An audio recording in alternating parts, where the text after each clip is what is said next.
mujeres judías.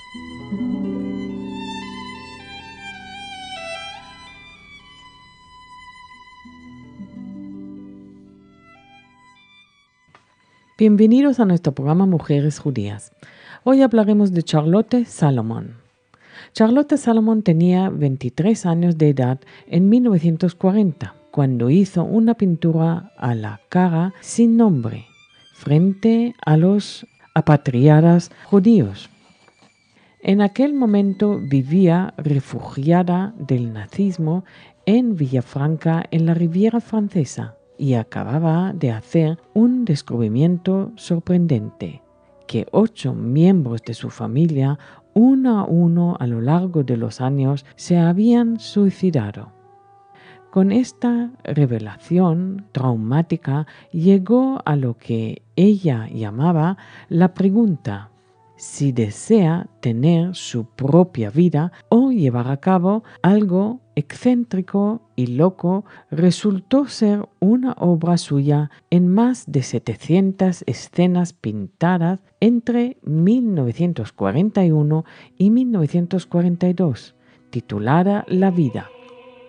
Esta obra masiva relataba la historia de su familia berlinesa desde la Primera Guerra Mundial hasta 1941, en que decidió pintar su vida.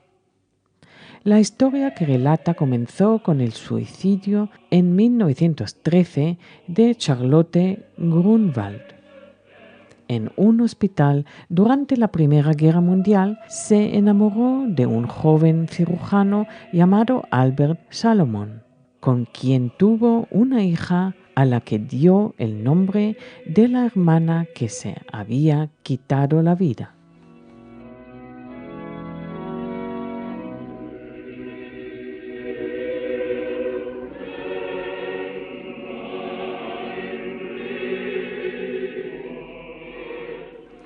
En 1926, cuando ella tenía 9 años, le dijeron que su madre había muerto de influenza, pero de hecho se había suicidado tirándose por la ventana de su casa.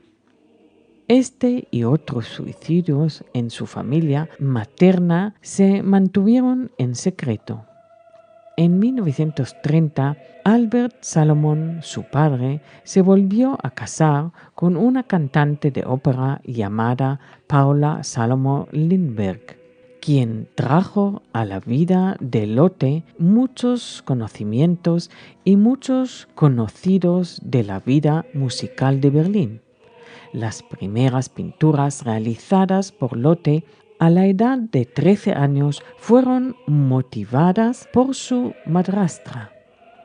Con la subida de los nazis al poder en 1933, el padre de Lotte perdió su trabajo y comenzó a practicar en el Hospital Judío de Berlín.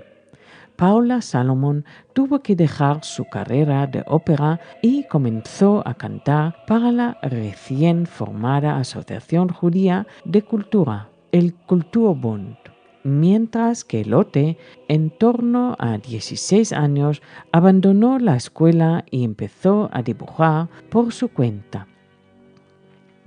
En 1936 fue admitida en la famosa Academia Estatal de Bellas Artes en Berlín, donde recibió una formación convencional pero excelente y donde conoció el arte moderno en la famosa idea nazi de que se trataba de un arte degenerado. También asistió a muchas actuaciones del Kulturbund, donde aprendió a ver el arte como una fuente de la moral y un medio de expresión. Durante estos años comenzó un apasionado romance con un músico judío que le doblaba la edad, Alfred Wolfson, que entró en su casa como un acompañante de Paula. Solo él vio la profundidad de Lotte y la habilidad y la animó a buscar su alma en la pintura. Con el pogrom de 9 de noviembre de 1938, la noche de los cristales rotos, todo cambió para la familia Salomón. Albert Salomón fue torturado en el campo de concentración de Sachsenhausen y después de su liberación, Lotte fue enviada por seguridad al sur de Francia. Al llegar a Villafranche en enero de 1939, encontró a su abuela profundamente deprimida. Intentó rescatarla, pero fracasó, ya que en la primavera de 1940 fue testigo de su suicidio. A sus padres, refugiados en Ámsterdam, escribió: «Voy a crear una historia para no perder mi mente». En mayo de 1940, el gobierno francés de Vichy envió a su abuelo al campo de concentración de Gurs, en los Pirineos. Liberado en el verano de 1940, regresaron a la casa de Villafranche, de Otile Moore, una americana a la que Charlotte Salomón dedicaba la obra de arte que estaba a punto de comenzar. Se mantenía por entonces con la pintura de tarjetas de felicitación y retratos de Otile Moore, que finalmente se alejó de su abuelo en 1941 y comenzó a crear su obra maestra autobiográfica en St. John Cap Ferrand. Su técnica consistía en pintar escenas de su vida hechas a la aguada, con brillantes colores en las primeras escenas. Cuando la Riviera fue ocupada por Italia en 1942, regresó a Villafranche y se fue a vivir con otro refugiado judío de habla alemana, Alexander Nagler. Y tras el embarazo, registró su matrimonio en el ayuntamiento de Niza en el verano de 1943. Aunque el antisemitismo local público era alto, la zona italiana de Francia siguió siendo una especie de santuario. Aquello enfureció a los alemanes que, cuando ocuparon la Costa Azul, meses después, Adolf Eichmann envió a su mejor agente, capitán de las SS, Alois Brunner, para llevar a cabo operaciones.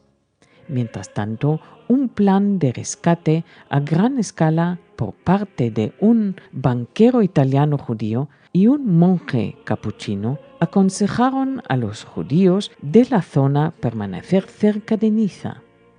Aquello no resultó bien para ellos. En 1943 fueron detenidos en Villafranche para ser enviados por tren al campo de tránsito de Drancy, en las afueras de París. En este campo los presos no tenían idea del verdadero destino de los trenes de deportación. Cuando le preguntaron los nazis del campo por su profesión, Charlotte Salomón dijo con sinceridad: artista gráfico. El 7 de octubre de 1943 dejó Francia y llegó 3 días después a un lugar desconocido. Como con la mayoría de medios de transporte de Francia y otros lugares, la primera selección al lado del tren fue cruel. En esta última estación, los hombres como Alexander Nagler fueron enviados a veces a la esclavitud. Las mujeres embarazadas eran eliminadas a la llegada. Y así, en su primera hora de Auschwitz, Charlotte Salomón perdió su vida.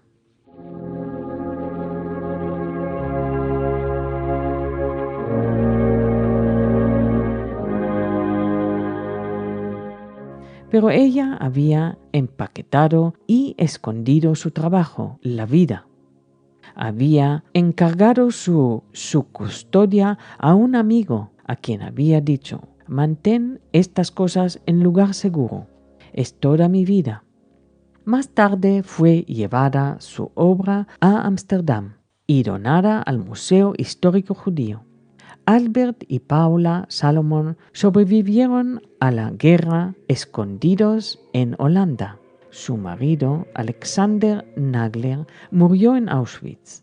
También sobrevivió la obra artística de Charlotte Salomon en exhibición permanente en el Museo Histórico Judío de Ámsterdam, a la par que viajaba de exposición en exposición por los museos más importantes del mundo. Lo que queda de Charlotte Salomon misma es la gran potencia gráfica y la lucha por conocer y registrar la verdad. En medio de la desesperación escribió: «Si no puedo encontrar ninguna alegría en mi vida o mi trabajo, voy a matarme».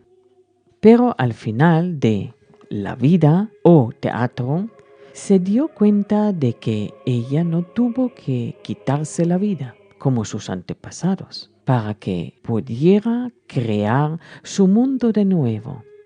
En una de las últimas pinturas aparece un título profético: «Voy a vivir para ellos todos». Gracias y hasta el próximo programa.